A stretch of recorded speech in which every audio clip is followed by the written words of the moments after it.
Frères et sœurs, aujourd'hui l'Église ne célèbre pas la messe, elle se tient en silence. Aujourd'hui, c'est le jour où tout s'arrête. Le Christ est mort. Le Fils de Dieu a donné sa vie. Et il n'y a pas de plus grand amour que de donner sa vie pour ceux qu'on aime. Et le vendredi saint, ce n'est pas seulement un souvenir tragique, c'est un mystère que nous revivons. Nous sommes là au pied de la croix, comme Marie, comme Jean, comme les femmes qui pleurent. Et nous écoutons. Une fois encore, ce récit bouleversant de la Passion. Et le prophète Isaïe nous avait déjà parlé de lui, ce serviteur méprisé, sans beauté, rejeté par les humains, transpercé à cause de nos péchés. Et pourtant, ce n'est pas ces blessures que nous sommes guéris. Mes chers amis, Jésus a assumé la souffrance humaine.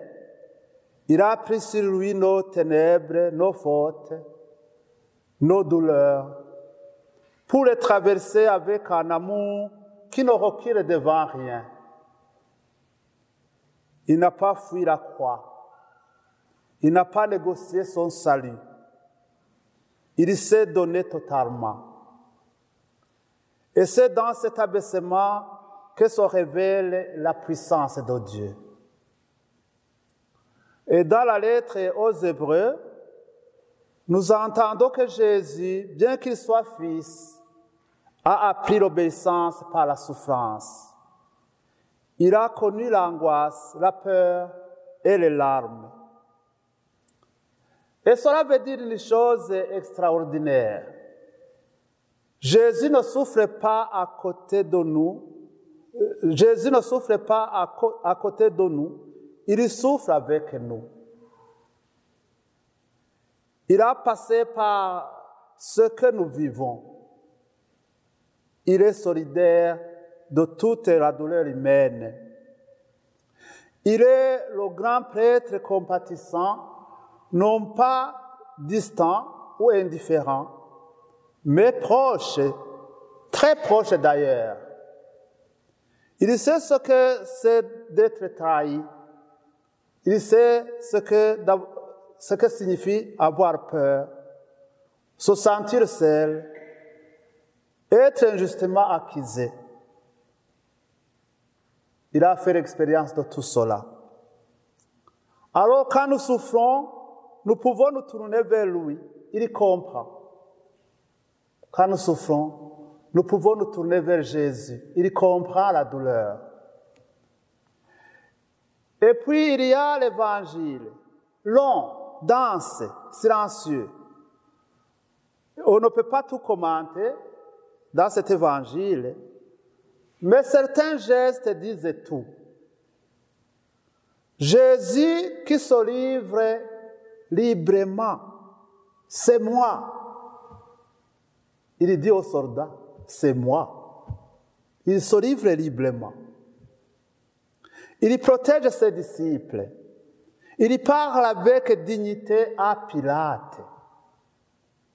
Il garde le silence face aux cris. Il confie sa mère à Jean et Jean à sa mère.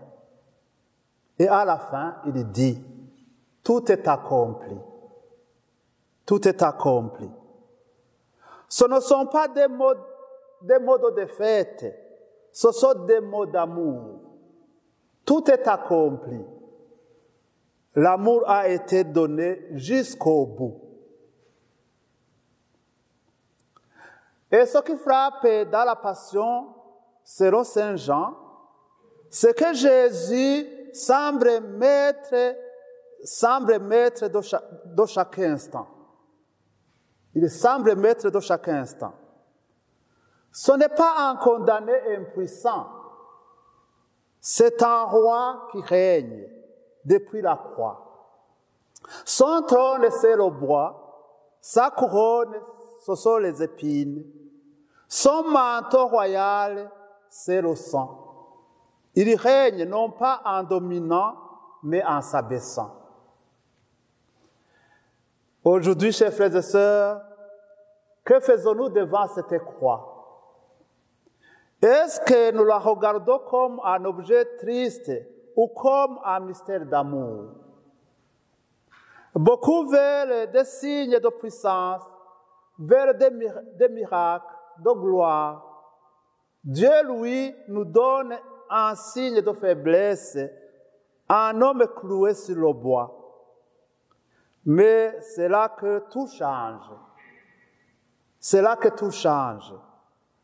La croix n'est plus le signe de la mort. Elle est devenue le lieu de la vie. Alors, frères et sœurs, adorons la croix non pas comme un symbole de souffrance, mais comme le témoignage de l'amour le plus grand. Mettons-y nos propres croix, nos fatigues, nos blessures, et croyons que ce bois, aujourd'hui silencieux, portera bientôt les fruits de la résurrection. Ce soir, nous ne parlons pas beaucoup, mais dans le silence, la croix nous parle.